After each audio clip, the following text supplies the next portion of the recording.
olla. Ja kaksien joukkueen radalle lähtee joukkue, jossa on jo tehtynä 2 huikean nopeaa nollarataa. Vittoisten Agility Warriors numerolla 145, Border Collie Fu ja Janita Leinonen valmistautuvat 146, 147, 148. Ja mineissä menossa nyt 33 joukkue Suomen villakoirakerhon Sanna Kunnasvirta ja Kulle.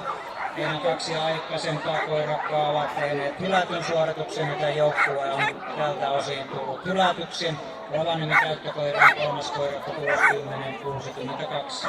Ja Fu jätti siinä Lavin porukalla vielä ankkurikoirakollekin tekemistä viimeiselle kierrokselle Fulle ja Janitalle hylky.